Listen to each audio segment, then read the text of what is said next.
10వ తరగతి భౌతిక శాస్త్రంలో మనకి మొదటి పాఠంలో గోళాకార దర్పణాలతో కాంతి పరావర్తనం. గోళాకార దర్పణాలతో కాంతి పరావర్తనం. గోళాకార దర్పణం అంటే ఏంటి, అసలు దర్పణం అంటే ఏంటి, మరి దర్పణంలో గోళాకారంగా ఎలా ఉంటాయి అనే విషయాల గురించి మనం ఒకసారి ముందు తెలుసుకున్నాక పాఠంలోకి వెళ్ళిపోతాం. మనం ఇళ్లలో చూసుకునే అర్థం ఇది సమతలంగా ఉంది, మీకు అందరికి కనిపిస్తానే ఉంది. ఇది సమతల దర్పణం అంటాం. అసలు దర్పణం అని ఎందుకు అంటాం, దర్పణం అంటే ఏంటి, దీని వెనుక ఒకసారి మీరు గమనిస్తే దీనికి ఇటువైపు పారదర్శకంగా ఉంది, దీని మీద పడ్డ కాంతి వెనక్కి వచ్చేటట్లుగా, వెనక వైపు మాత్రం రంగు పూసి ఉంది. ఈ రంగు ఒకవైపు పూసి ఒకవైపు మాత్రమే పారదర్శకంగా ఉన్న వాటిని దర్పణాలు అంటారు. వీటి మీద పడ్డ కాంతి వెనక్కి రావడాన్ని పరావర్తనం అంటాం. ఇక్కడ మీకు కొంత రంగు తొలగించి దీనికి రంగు వేసిన విషయాన్ని గుర్తించేటట్టుగా చూపించడం జరిగింది. ఈ భాగంలో కొద్దిగా రంగుని మనం తొలగించాం కాబట్టి ఇది పారదర్శకంగా అవతల నా వేలు కూడా కనిపిస్తా ఉంది మీకు. ఈ భాగంలో వేరే భాగంలో మాత్రం కనిపించట్లేదు. ఇలా ఒకవైపు రంగు వేసిన దాన్ని దర్పణం అంటాం. మరి ఈ దర్పణాల్లో గోళాకార దర్పణాలు అంటే ఏంటి, ఇది మరి సమతలంగా లేదు, ఇది సమతలంగా లేదు ఈ దర్పణం. మరి దీన్ని గోళాకార దర్పణం అంటాం. ఎప్పుడు గోళాకార దర్పణం అంటాం, ఆ గోళాకారంలో ఏ ఏ రకాలు ఉన్నాయి ఒకసారి చూద్దాం. ఇప్పుడు ఇది ఒక సమతల అట్ట. ఈ సమతల అట్టకి ఇవి లంబంగా ఉన్నాయి, ఇవి లంబాలు. ఇప్పుడు ఒకసారి నేను దీన్ని ఇలా వంచా అనుకోండి, వంచితే ఈ భాగం ఏమో ఉబ్బెత్తుగా కనిపిస్తా ఉంది ఇటువైపు. ఇప్పుడు పైకి కనిపిస్తున్న భాగం ఏదైతే ఉబ్బెత్తుగా కనిపిస్తుందో ఇది కుంభాకార భాగం, ఇది కుంభాకార భాగం. మరి ఈ లోపల వైపు కనిపిస్తా ఉంది కదా ఇవన్నీ, ఇది పుటాకార భాగం. ఈ పుటాకార భాగం యొక్క నుంచి వచ్చిన ఏవైతే ఉన్నాయో ఇవి కూడా లంబాలే అవుతాయి. ఇది ఈ తలాన్ని ఉంచాం కానీ తలాన్ని మనమేమీ మార్చలేదు, అదే తలం కాబట్టి ఇంతకుముందు లంబంగా ఉన్నాయి, ఇప్పుడు కూడా లంబంగానే ఉంది. ఆ లంబంగా ఉన్నాయన్నీ ఏకీభవించే ప్రదేశం బిందువు ఏదైతే ఉందో ఈ బిందువుని దీని యొక్క కేంద్రం అని అంటాం, దీని యొక్క కేంద్రం అని అంటాం. మరి వీటిని గోళాకార దర్పణాలని ఎందుకు అన్నాం, ఇప్పుడు చూస్తే గనక ఇలా ఉంది కదా, ఇదే దాన్ని మనం ఎక్స్టెండ్ చేస్తే అంటే పొడిగిస్తే గనక ఒక పెద్ద గోళంలాగా అన్ని వైపులు పొడిగిస్తే ఏర్పడుతుంది కదా. దీన్ని మనం బోర్డు మీద చూపించలేం కాబట్టి దీన్ని వృత్తాకారంగా చూపిస్తాం. ఆ వృత్తాకారం యొక్క కేంద్రాన్ని మనం దాని యొక్క వక్రతా కేంద్రం అంటాం, దాని యొక్క వక్రతా కేంద్రం అంటాం. పుస్తకంలో కూడా మనకి ఇది సమతలం, ఇది ఇలా ఉబ్బెత్తుగా ఉన్న వైపేమో కుంభాకారం, లోపల వైపు ఉన్నదేమో పుటాకారం. ఇటు ఇక్కడ కూడా గమనిస్తా ఉన్నాం మనం. అయితే వీటి యొక్క కేంద్రాలు ఎలా ఉంటాయో కూడా చూడండి ఒకసారి గమనిస్తే మీకు.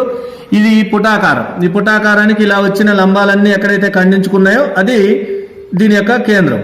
కానీ దీని విషయంలో చూస్తే ఇవన్నీ ఇటువైపు ఖండించుకోవట్లేదు. ఇలా గనక మనం దీంట్లో చూస్తే ఇలా ఖండించుకునే అవకాశం లేదు. ఇప్పుడు ఇటువైపు ఈ కుంభాకార తలం నుంచి వచ్చిన లంబాలన్నీ ఖండించుకునే అవకాశం లేదు. కానీ వెనక వైపు పోతే ఒక దగ్గర ఖండించుకుంటాయి. ఒకసారి మనం వెనక వైపు కూడా వీటిని ఎక్స్టెండ్ చేస్తే ఎలా జరుగుతుందో చూడొచ్చు. ఇలా వెనక వైపు వచ్చి ఒక దగ్గర ఖండించుకున్నాయి కదా, ఇలా ఖండించుకునే బిందువునే దీని యొక్క కేంద్రం అంటాం. ఇక్కడ దీంట్లో పుస్తకంలో మాత్రం గీతలతోటి అంటే పొడిగించిన గీతలు అనే ఉద్దేశంతో కనుక దీన్ని ఒకసారి మనం ఇక్కడ బోర్డు మీద కనుక పరిశీలిస్తే దర్పణం అంటే ఇప్పుడే తెలుసుకుందాం. ఒకవైపు మాత్రమే పారదర్శక తలం ఉంటే దాన్ని దర్పణం అంటాం. అది సమతలంగా ఉంటే సమతల దర్పణం. గోళాకారం కనుక కలిగి ఉంటే అది గోళాకార దర్పణం. ఇప్పుడు ఈ గోళం వృత్తాకారంగా చూపించాం కనుక దాంట్లో ఒక భాగమే ఏంటిది, ఇది ఇలా గోళాకార దర్పణం అవుతుంది. ఈ గోళాకార దర్పణంలో మనం ఈ భాగాన్ని కనుక తీసేసాం, గోళాకారంలో కనుక ఈ భాగాన్ని తీసేస్తే ఈ మిగిలింది ఏదైతే ఉందో ఇదే దర్పణం. ఈ దర్పణంలో మనం కుంభాకార తలానికి రంగేస్తే పుటాకార తలం పరావర్తనం చెందిస్తుంది. కాబట్టి పుటాకార తలం పరావర్తనం చెందించే పారదర్శక తలం అయితే అది పుటాకార దర్పణం. ఒకవేళ ఇక్కడ కింద కనుక గమనిస్తే ఒకసారి దీంట్లో మనకి పుటాకార భాగం వైపు రంగేశారు కాబట్టి కుంభాకార తలం, ఇది పరావర్తన తలం కాబట్టి ఇది కుంభాకార దర్పణం. ఇప్పుడు దీన్ని ఒక్కసారి మళ్ళా చిన్నగా గమనిద్దాం. ఈ ఆర్క్ అంటే ఈ చాప యొక్క భాగం పుటాకార దర్పణం. మరి ఇది దీని యొక్క కేంద్రం అనుకున్నాం కదా, దీనినే దాని యొక్క వక్రతా కేంద్రం అంటాం. ఏమంటాం దాన్ని, వక్రతా కేంద్రం అంటాం. ఈ వక్రతా కేంద్రం మరియు ఈ తలం ఏదైతే ఉందో దీనికి మనం సెంటర్ గా అంటే మధ్య బిందువుగా గుర్తించే దానిని, అంటే దర్పణానికి చూసినప్పుడు మధ్య బిందువులాగా అనిపించే దాన్ని ధ్రువం అంటాం. ఈ ధ్రువం మరియు వక్రతా కేంద్రం, ధ్రువం వక్రతా కేంద్రం గుండా పోయే రేఖని ప్రధాన అక్షం అంటాం, ప్రధాన అక్షం అని అంటాం. అనంత దూరం నుంచి గనక సమాంతర కాంతి కిరణాలు దీని మీద పతనం చెందితే, దీని మీద పుటాకార దర్పణం మీద పతనం చెందితే, ఈ పతనం చెందినప్పుడు ఇక్కడ Q దగ్గర పతనం చెందింది ఒక కిరణం. ఈ కిరణం ఇక్కడ ఉన్న లంబం ఏంటి? QC. ఎందుకని? మనం ఇందాక అనుకున్నట్టు ఇది వృత్తాకారం కనుక అయితే QC దీని యొక్క వ్యాసార్థం, అలానే RC వ్యాసార్థమే, PC కూడా వ్యాసార్థమే. ఈ QC వ్యాసార్థం కాబట్టి ఈ వ్యాసార్థం ఎల్లప్పుడూ దీని యొక్క తలానికి లంబంగా ఉంటుంది కాబట్టి ఇక్కడ లంబం QC. దీనితోటి పతన కిరణం చేసే కోణం ఏదైతే ఉందో దానితోటి సమానమైన కోణం చేసే విధంగా ఇది పరావర్తనం చెందుతుంది. పరావర్తనం చెంది ఎక్కడికి వచ్చింది? దీనికి ప్రధాన అక్షాన్ని ఇక్కడ ఖండించింది. ఇంకొక సమాంతర కిరణం కూడా అలానే పతనం చెంది మళ్ళా R దగ్గర పతనం చెంది, RC లంబం గనక RC తోటి ఏదైతే కోణం చేస్తుందో దాన్ని పతన కోణం అంటాం. దానితో సమానమైన కోణం గుండా మళ్ళా పరావర్తనం చెంది అది కూడా F దగ్గర కలుస్తుంది. అన్ని సమాంతర కిరణాలు పుటాకార దర్పణం మీద పతనం చెందినప్పుడు ఏ బిందువు దగ్గర అయితే కలుస్తాయో దానిని నాభి అంటారు, నాభి అంటాం. F తో సూచిస్తాం. ఈ PFCల గుండా పోయే రేఖను ప్రధాన అక్షం అంటాం. P ధ్రువం అంటే దర్పణం యొక్క మధ్య బిందువు, F నాభి అంటే అనంత దూరం నుంచి వచ్చిన కాంతి కిరణాలు కేంద్రీకృతం అయ్యే బిందువు, C వక్రతా కేంద్రం అంటే దర్పణం యొక్క ఆకారాన్ని పొడిగిస్తే ఏర్పడే గోళం యొక్క మధ్య బిందువు కేంద్రం, దాని యొక్క వక్రతా కేంద్రం అవుతుంది. ఇప్పుడు ఈ P నుండి F వరకు ఉండే దూరాన్ని, అనంత దూరంలో ఉన్న వస్తువు యొక్క ప్రతిబింబం ఏర్పడే బిందువు ఏదైతే ఉందో ఆ బిందువుకి ధ్రువం నుండి ఉండే దూరాన్ని నాభ్యంతరం అంటాం, F తో సూచిస్తాం. P నుండి C వరకు అంటే వక్రతా కేంద్రం వరకు ఉండే దూరాన్ని R తో సూచిస్తాం, వక్రతా వ్యాసార్థం అంటాం. కానీ PCలకి ఖచ్చితంగా F అనేది మధ్య బిందువు అయి ఉంటుంది. PCలకి F అనేది మధ్య బిందువు. F equal to 2F, F is equal to R/2, F is equal to R/2. ఇంకొక విషయం ఏంటంటే ఇక్కడ సమాంతర కిరణాలు పతనం చెందితే ఏమైనాయి? ఇక్కడికి వచ్చి కేంద్రీకృతమైనవి. కాబట్టి దీన్ని కేంద్రీకరణ దర్పణం అంటాం. ఏం దర్పణం అంటాం? కేంద్రీకరణ దర్పణం అంటాం. ఇదే కుంభాకార దర్పణం కనుక తీసుకుంటే ఇది కదా దీని యొక్క ఇటువైపు కదా పారదర్శక తలం ఉన్నది. కాబట్టి దీన్ని ఇక్కడ ఇటువైపు తిప్పుకొని చూసుకుందాం. ఇది పారదర్శక తలం, కుంభాకార తలం పారదర్శక తలం. దీని మీద కాంతి కిరణాలు సమాంతరంగా పతనం చెందాయి. మరి దీనికి లంబాలేంటి? దీని యొక్క కేంద్రం కూడా ఇక్కడ ఉంది కదా. ఈ కేంద్రం గుండా పోతున్నట్టుగా ఊహించిన ఏవైతే రేఖలు ఉన్నాయో అవి ఆ బిందువు దగ్గర లంబాలు అవుతాయి. ఇది Q దగ్గర లంబం QC, R దగ్గర లంబం RC, P దగ్గర లంబం PC. మరి ఇప్పుడు ఈ QC రేఖతోటి అంటే పొడిగిచ్చినప్పుడు యువతలకు వచ్చింది కాబట్టి ఈ రేఖతోటి ఇది చేసే కోణమే పతన కోణం. ఈ పతన కోణంతో సమానమైన కోణం కూడా వెళ్ళాలి. అంటే ఏమైపోయింది? దర్పణాన్ని నుండి దూరంగా వెళ్ళిపోయింది. అలాగే ఇక్కడ కూడా కింది కిరణం కూడా దూరంగా వెళ్ళిపోయింది. ఇది పరావర్తన కిరణం, ఇది పరావర్తన కిరణం, ఇది పరావర్తన కిరణం. ఈ పోయి ఎక్కడా కలిసే అవకాశమే లేదు. కాబట్టి ఇది వికేంద్రీకరణ దర్పణం. మరి ఎక్కడ కలుస్తాయి? వీటిని పొడిగిస్తే మళ్ళా వచ్చి F దగ్గరే కలుస్తాయి. ఎక్కడ కలుస్తాయి? F దగ్గరే కలుస్తాయి. సమాంతర కాంతి కిరణాలు F దగ్గరే పొడిగిస్తే కలుస్తాయి. ఊహ అంటే మిథ్యా కేంద్రం ఏర్పడుతుంది. కాబట్టి మిథ్యా ప్రతిబింబం లాగా ఏర్పడుతుంది అన్నమాట. ఉన్నాం. ఇది కుంభాకార దర్పణం. కుంభాకార దర్పణం దాని మీద పడ్డ కాంతి కిరణాలు వికేంద్రీకరిస్తుంది కనుక ఎల్లప్పుడూ దీనితోటి వెనక వైపు మాత్రమే మిథ్యా ప్రతిబింబమే ఏర్పడుతుంది. అది కూడా చిన్నగా ఏర్పడుతుంది గనక మిథ్యా ప్రతిబింబం ఏర్పడుతుంది గనక మనకి వెనక ఉన్న వస్తువుల్ని చూడడానికి ఉపయోగపడతాయి ఇవి. అందుకే వీటిని ఎక్కడెక్కడ ఉపయోగిస్తారు? మనకి వెహికల్స్ వాహనాల్లో డ్రైవర్ పక్కన అద్దాలు పెడతారు. ఆ అద్దాల్లో వెనక ఉన్న వస్తువుని చిన్నగా చూస్తూ ఉంటాం.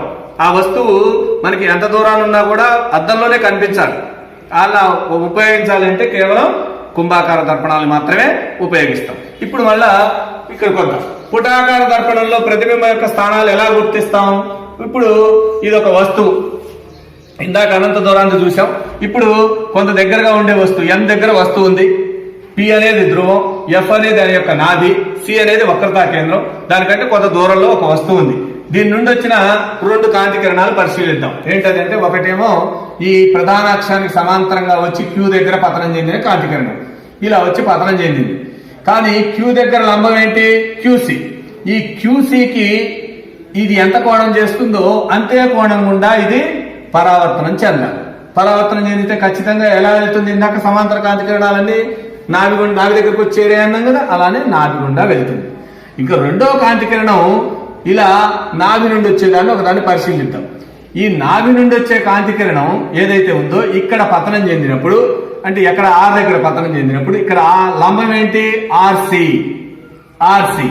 కాబట్టి ఇది ప్రధాన అక్షానికి సమాంతరంగా వెళ్ళవలసి ఉంటుంది. ఈ రెండు ఎక్కడైతే ఖండించుకున్నాయో, ఈ పరావర్తన కిరణాలు రెండు ఎక్కడైతే ఖండించుకున్నాయో దాన్ని I అని గుర్తించి ఆ Iని మనం ప్రధాన అక్షానికి కలిపితే IN అనుకుందాం. ఈ INనే ప్రతిబింబం అంటాం. అంటే ఈ రకంగా ప్రతిబింబాన్ని గుర్తించాలి. కానీ ప్రతిసారి ఇలా లంబాలు గీయటం ఇట్లా సాధ్యపడదు. కాబట్టి అసలు మనం ప్రతిబింబాలు గుర్తించడానికి ఏమేమి కిరణాలు ఉపయోగించవచ్చో చూద్దాం. ఒకటి, ప్రధాన అక్షానికి సమాంతరంగా పతనం చెందిన కాంతి కిరణం నాభి గుండా పరావర్తనం చెందుతుంది. ఇందాక ఫస్ట్ ఎగ్జాంపుల్ లో మనం చూసింది, అది ఇక్కడ కనిపిస్తానే ఉంది బొమ్మతో సహా స్పష్టంగా. ప్రధాన అక్షానికి సమాంతరంగా వచ్చింది, నాభి గుండా పరావర్తనం చెందుతుంది. రెండో కాంతి కిరణం, నాభి గుండా పతనం చెందిన కాంతి కిరణం ప్రధాన అక్షానికి సమాంతరంగా పరావర్తనం చెందుతుంది. ఇది ఇలా వచ్చినప్పుడు ఇలా వెళ్ళింది, సమాంతరంగా వచ్చినప్పుడు నాభి గుండా వెళ్ళింది. ఒకవేళ నాభి నుంచి వస్తే సమాంతరంగా వెళ్ళాలనే కదా. ఇగో నాభి నుంచి వచ్చిన కాంతి కిరణం సమాంతరంగా పరావర్తనం ప్రధాన అక్షానికి సమాంతరంగా పరావర్తనం చెందింది. ఇక మూడో కాంతి కిరణం ఏంటి అంటే వక్రతా కేంద్రం గుండా పతనం చెందిన కాంతి కిరణం. ఇది వక్రతా కేంద్రం నుంచి ఇలా వచ్చే కాంతి కిరణం అనుకుందాం. కానీ ఏ బిందువునైనా వక్రతా కేంద్రాన్ని కలిపితే అది లంబమే కనుక ఆ లంబంతో ఆ కాంతి కిరణం చేసే కోణం ఏమీ లేదు, ఏకీభవించింది కనుక ఖచ్చితంగా అది వెనక్కి తిరిగి వెళ్ళిపోవాల్సిందే, అదే మార్గంలో వెళ్లాల్సిందే. వక్రతా కేంద్రం గుండా పతనం చెందిన కాంతి కిరణం తిరిగి అదే మార్గంలో పరావర్తనం చెందుతుంది. ఈ 3 కాంతి కిరణాలను ఉపయోగిస్తే మనం ఇంత ఇబ్బంది పడకుండా తేలిగ్గా మనం కిరణ చిత్రాలు గీయడం ద్వారా మనం ప్రతిబింబం తెలుసుకోవచ్చు, ప్రతిబింబ లక్షణాలు తెలుసుకోవచ్చు. దీనికోసం కొన్ని సంజ్ఞలు కూడా ఉపయోగించాలి. ఏంటంటే తెలిసి ఉండాలి. ఏంటంటే P ధ్రువం, F నాభి, C వక్రతా కేంద్రం. దీనికి అవతల MO అనేది వస్తువు, ఇందాక మనం చూసినట్టుగానే NI అనేది ప్రతిబింబం. ఈ P నుండి N వరకు ఉండే దూరం, P నుండి N వరకు ఉండే దూరాన్ని ఏమంటారంటే P నుండి N వరకు ఉండే దూరాన్ని ప్రతిబింబ దూరం V తో సూచిస్తాం. P నుండి వస్తువు వరకు ఉండే దూరాన్ని M ని U తో సూచిస్తాం. ఇది వస్తు దూరం. P నుండి అంటే ధ్రువం నుండి వస్తువు వరకు ఉన్న దూరాన్ని వస్తు దూరం అని, ధ్రువం నుండి ప్రతిబింబం వరకు ఉన్న దూరాన్ని ప్రతిబింబ దూరం అని అంటాం. కానీ దూరాలన్నీ ఎక్కడి నుంచి కొలవాలి? అన్ని దూరాలు కూడా ధ్రువం P నుండే కొలవాలి. మరియు రెండో నియమం ఏంటి? పతన కిరణ దిశలో దూరాలు గనక కొలిస్తే, అంటే మనకి ఇక్కడ వస్తువు ఉంది కదా, ఈ వస్తువు నుండి కాంతి కిరణాలు ఇటువైపు వస్తున్నాయి కదా, ఏ కొలతైనా ఇలా ఈ దిశలో కొలిస్తే అవి ధనాత్మకం. కానీ ఎప్పుడు కూడా వస్తు దూరం మనం పతన కిరణ దిశలో కొలవం కాబట్టి P నుంచే కొలవాలి కదా, కాబట్టి ఎప్పుడు కూడా రుణాత్మకంగానే ఉంటుంది. నెక్స్ట్, పతన కిరణానికి వ్యతిరేక దిశలో కొలిస్తే రుణాత్మకం. మూడో పాయింట్ ఏంటంటే ప్రధాన అక్షం నుండి పై వైపు కొలిస్తే, పై ఎత్తు, ఇది ఇప్పుడు MO ఎత్తు తెలుసుకోవాలనుకోండి, ఇక్కడ నుంచి పై వైపు కొలుస్తాం కదా, ఇది ధనాత్మకం. ఇది కొలిస్తే రుణాత్మకం. అంటే ఈ కొలతలు ఎత్తులు ఎప్పుడు కూడా ప్రధాన అక్షం నుంచి కొలవాలి. పైకి కొలిస్తే ధనాత్మకం, కిందికి కొలిస్తే రుణాత్మకం. దూరాలన్నీ ఎప్పుడు ఎక్కడి నుంచి కొలవాలి? ధ్రువం నుంచి కొలవాలి. ధ్రువం నుంచి పతన కిరణ దిశలోనైతే ధనాత్మకం, పతన కిరణానికి వ్యతిరేక దిశలోనైతే రుణాత్మకం. ఇప్పుడు నెక్స్ట్ ఇంకొక ముఖ్యమైన అంశంలోకి మనం వెళ్ళాలి. ఏంటంటే ఆవర్తనం. ఆవర్తనం అంటే ఏంటి? ఇది ఒక ఇంపార్టెంట్ పాయింట్. నేను అద్దం ముందు నిలబడ్డా, నా ఎత్తు 6 అడుగులు, కానీ అద్దంలో నేను 3 అడుగులే కనపడుతున్నా. అంటే నీ పెద్దగా అయినా చిన్నగా అయినా లేదు. ఇంకో వస్తువు 2 అడుగుల వస్తువు నుంచాం, అది దానివల్ల ఏర్పడిన ప్రతిబింబం యొక్క ఎత్తు 8 అడుగులు కనపడుతుంది. అది పెద్దగా అయినట్ట చిన్నగా అయినట్ట చాలా సింపుల్ గా కనిపిస్తుంది. ఆ విలువలు తెలియజేసేదాన్ని ఆవర్తనం అంటాం. ఆవర్తనం అంటే పెద్దగా చేయడం కాదు, పెద్దగా కావచ్చు చిన్నగా కావచ్చు. అంటే 6 అడుగుల వ్యక్తి 3 అడుగుల ప్రతిబింబమే ఏర్పడింది అంటే దాని అర్థం ఏంటి? సగం ప్రతిబింబం. అంటే ప్రతిబింబం యొక్క పరిమాణం బై వస్తు పరిమాణం. అలానే 2 అడుగులు దాన్ని పెడితే 8 అడుగులు వచ్చింది అనుకోండి, 2/8 అడుగులు వచ్చింది కదా, ప్రతిబింబం యొక్క పరిమాణం 8, వస్తువు యొక్క పరిమాణం 2, 8/2 అంటే 4 రెట్లు పెద్దగా అయినట్టు. మనిషి ఏమో సగం కనిపించింది ప్రతిబింబం, వస్తువు యొక్క ప్రతిబింబం ఉంచిన వస్తువు యొక్క ప్రతిబింబం 4 రెట్లు పెద్దగా కనిపించింది. అది తెలుసుకోవాలంటే ఇది ఏంటది? ప్రతిబింబ పరిమాణానికి వస్తు పరిమాణానికి గల నిష్పత్తిని ఆవర్ధనం అంటారు. m - v/u. v అంటే ఏంటి? ప్రతిబింబ దూరం. u అంటే వస్తు దూరం. తర్వాత ఇంకొక ఫార్ములా కూడా ఉపయోగించవచ్చు, hi/ho. hi అంటే వస్తువు యొక్క ప్రతిబింబం యొక్క ఎత్తు, ho అంటే వస్తువు యొక్క ఎత్తు. దీని ద్వారా కూడా ఆవర్ధనం తెలుసుకోవచ్చు. ఇక పుటాకార దర్పణాలని, కుంభాకార దర్పణాలని ఇప్పుడే లక్షణాలు చదివిన దాన్ని బట్టి వాటి యొక్క అనువర్తనాలు ఎక్కడెక్కడ ఉపయోగిస్తారో కూడా ఒక్కసారి మనం పుటాకార దర్పణం మీద అనంత దూరం నుంచి వచ్చి పతనం చెందిన కాంతి కిరణాలన్నీ కూడా నాభి దగ్గర కేంద్రీకృతం అవుతాయి. ఇప్పుడు ఇది ఒక పుటాకార దర్పణం. దీని మీద అనంత దూరం నుంచి సూర్యకిరణాలు వచ్చి పతనం చెంది ఎక్కడ కేంద్రీకృతం అవుతాయి? నాభి దగ్గర. ఈ నాభి దగ్గర కనుక ఒక వస్తువు నుంచి, ఒక గిన్నె నుంచి ఏమవుతుంది? అది వేడెక్కుతుంది. ఈ సూత్రం మీద ఆధారపడే సోలార్ కుక్కర్ పనిచేస్తుంది.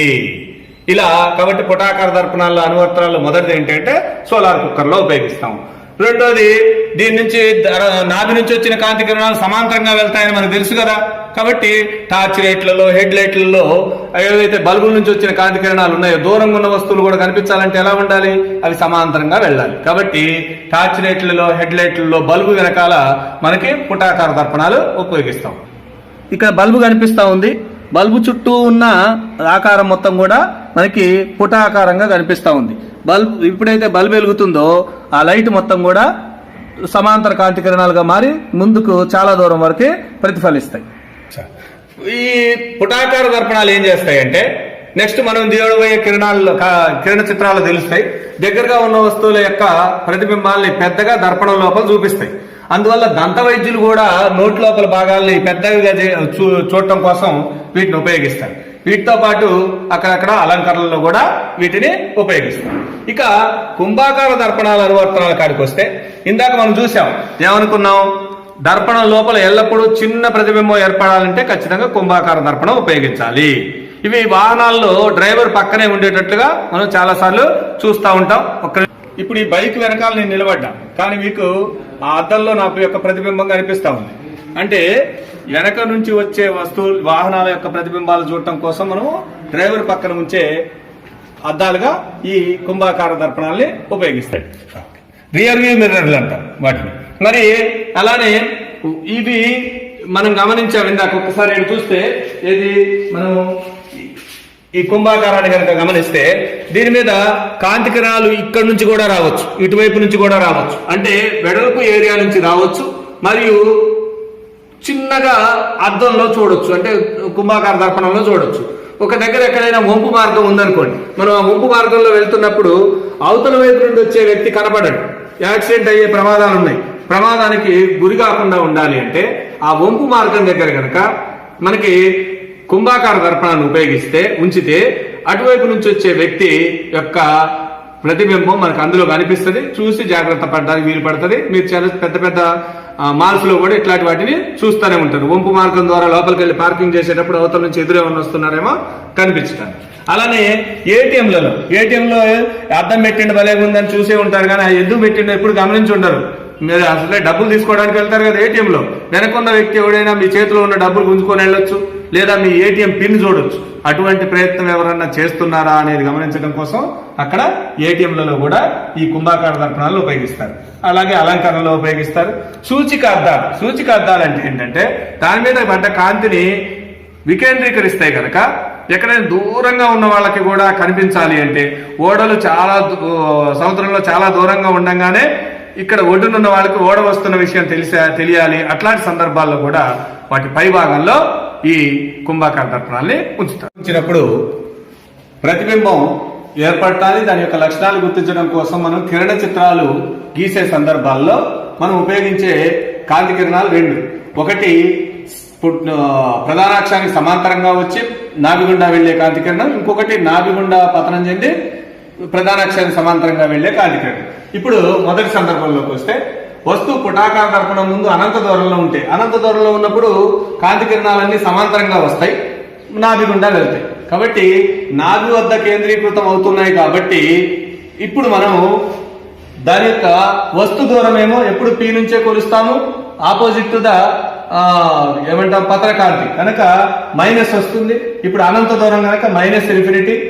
ప్రతిబింబం ఏమో ఎఫ్ దగ్గర ఏర్పడింది కాబట్టి మైనస్ ఎఫ్. కాబట్టి ఆవర్తన విలువ ఏమవుతుంది? 0 అవుతుంది.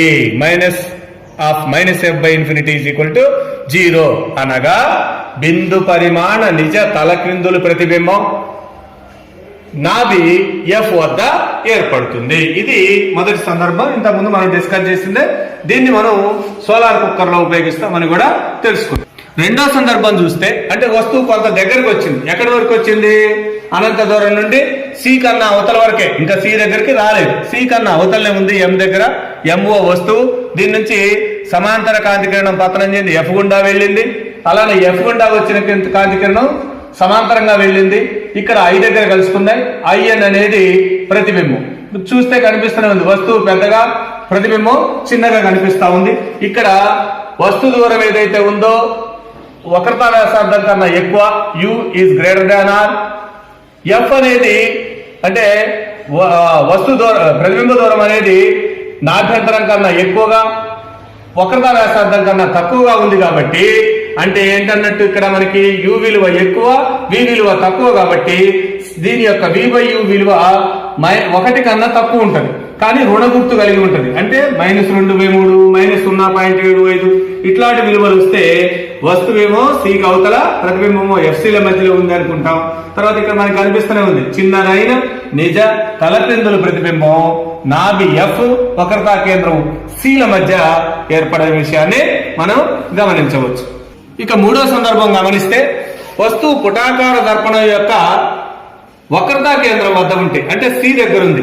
సిఓ వస్తువు అంటే ఇది సమాంతర కాంతి కిరణం ప్రధాన అక్షానికి, ఇదేమో నాభి గుండా వచ్చే కాంతి కిరణం.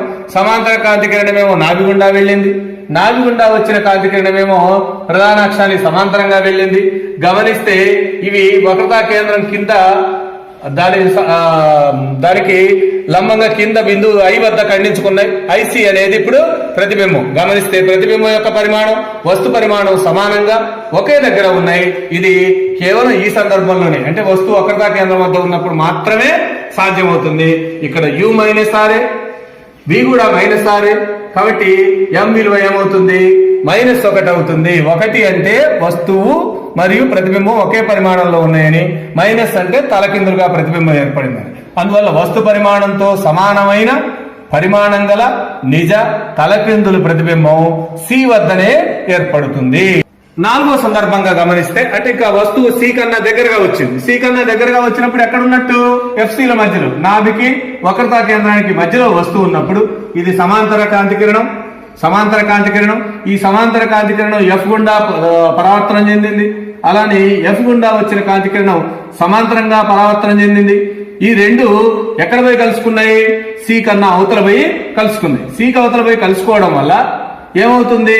ఇది మనం ప్రధాన అక్షానికి కలిపితే NI అనే ప్రతిబింబం, ఈ ప్రతిబింబం వస్తువు కన్నా పెద్దగా కనపడింది. అంటే వస్తువు దగ్గరకు వస్తున్న కొద్దీ ప్రతిబింబం యొక్క సైజ్ పెరుగుతా ఉంది. సి కన్నా దగ్గరగా వస్తే ప్రతిబింబం సైజ్ పెద్దగా ఉంటుంది. ఇక్కడ మనం గమనిస్తే యు వస్తు దూరం ఏమో ఎఫ్ కన్నా ఎక్కువ, ఆర్ కన్నా తక్కువ. ప్రతిబింబ దూరం మాత్రం ఆర్ కన్నా ఎక్కువ, వక్రతా వ్యాసార్థం కన్నా ఎక్కువ. V/U అంటే M -V/U కదా. V/U విలువ సంఖ్యాత్మకంగా గమనిస్తే 1 కన్నా ఎక్కువ ఉంటది, కానీ రుణ గుర్తు ఉంటది. రుణ గుర్తు తలకిందులు ప్రతిబింబం అని తెలియజేయడానికి. దాని విలువలు ఉదాహరణ గమనిస్తే -5/3, -1.5, -2, -4 ఇలా గమనిస్తే ఏంటి అంటే ఇప్పుడు ఏర్పడే ప్రతిబింబం ఏదైతే ఉందో వస్తువు ఎఫ్సీల మధ్యలో ఉంటే పెద్దదైన నిజ తలకిందులు ప్రతిబింబం సి కన్నా అవతల ఏర్పడుతుంది. ఐదవ సందర్భంలోకి వస్తే వస్తువు ఇంకా దగ్గరకు వచ్చింది. ఎక్కడికి వచ్చింది? ఎఫ్సీల మధ్య కూడా కాదు, ఇప్పుడు ఎఫ్ దగ్గరకే వచ్చేసింది. అంటే ఎఫ్ దగ్గర వస్తువు ఉంది. దీని నుంచి వచ్చిన కాంతి కిరణాలన్నీ కూడా మనం పుటాకార దర్పణం మీద పతనం చెందినప్పుడు అవి పుటాకార దర్పణం నుంచి సమాంతరంగా వెళ్తాయి. సమాంతరంగా వెళ్తున్నాయి అని అంటే అవన్నీ ఎక్కడ కలవు, అందుకే మనం వస్తు దూరం గమనిస్తే -f, ప్రతిబింబ దూరం ఎక్కడని కలుస్తావు, అనంత దూరంలో ఎక్కడో కలుస్తాయని అనుకుంటున్నాం కాబట్టి -∞ అనుకుందాం. అప్పుడు ఏమవుతుంది, m −∞ -f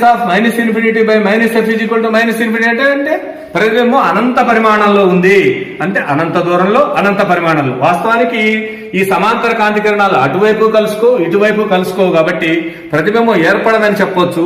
కానీ అనంత దూరంలో కలుసుకుంటాయేమో అనుకొని అనంత పరిమాణంలో అనంత దూరంలో ప్రతిబింబం ఏర్పడుతుంది అని మాత్రమే అంటాం. సందర్భం విషయానికి వస్తే 6వ సందర్భం అంటే ఏంటి, ఇప్పుడు ఇది పుటాకార దర్పణం, దీని ముందు వస్తువు F కన్నా దగ్గరగా ఉంది, అంటే నాభి మరియు ధ్రువం మధ్యలో ఉంది. ఇప్పుడు దీని నుంచి వచ్చిన కాంతి కిరణాల్లో ఒకటి సమాంతర కాంతి కిరణం, ప్రధానాక్షానికి సమాంతర కాంతి కిరణం, ఇది నాభి గుండా పరావర్తనం చెందింది. మరి నాభి గుండా వెళ్లే ఏ కిరణం కూడా పుటాకార దర్పణం మీద పతనం చెందే అవకాశం లేదు కనుక మరొక కిరణాన్ని మనం, ఇలా వచ్చిన కాంతి కిరణం ఉంది కదా, ఇది కనుక వెనక్కి పొడిగిస్తే దేని నుండి వెళ్తుంది, వక్రతా కేంద్రం గుండా వెళ్తుంది. కాబట్టి వక్రతా కేంద్రం గుండా బయలుదేరినట్టుగా అనిపించే కాంతి కిరణం కనుక తీసుకుంటే అది తిరిగి మళ్ళీ వక్రతా కేంద్రం గుండానే వెళ్తుంది. ఎందుకంటే వక్రతా కేంద్రాన్ని కలిపే ఏదైనా సరే ఈ వక్రతలానికి వ్యాసార్థం అవుతుంది కదా, కాబట్టి వ్యాసార్థం లంబంగా ఉంటుంది కాబట్టి ఆ కిరణం వెనక్కి మళ్ళీపోతుంది. ఈ రెండు కిరణాలు వికేంద్రీకరణ కిరణాలు కనుక ఇవి ఖండించుకునే అవకాశమే లేదు. కనుక మన కన్ను ఇవి వెనక్కి పొడిగిస్తే ఇక్కడ I వద్ద ఖండించుకుంటాయని ఊహించుకొని ఇక్కడ ప్రధానాక్షంతో ఎక్కడి వరకైతే ఉందో అంత పొడవుతోటి మనకి ప్రతిబింబం ఏర్పడినట్టుగా అనిపిస్తుంది. కనుక ఇది మిథ్యా ప్రతిబింబము. ఏం ప్రతిబింబం? మిథ్యా ప్రతిబింబము. అంటే వస్తువు ధ్రువము నాభి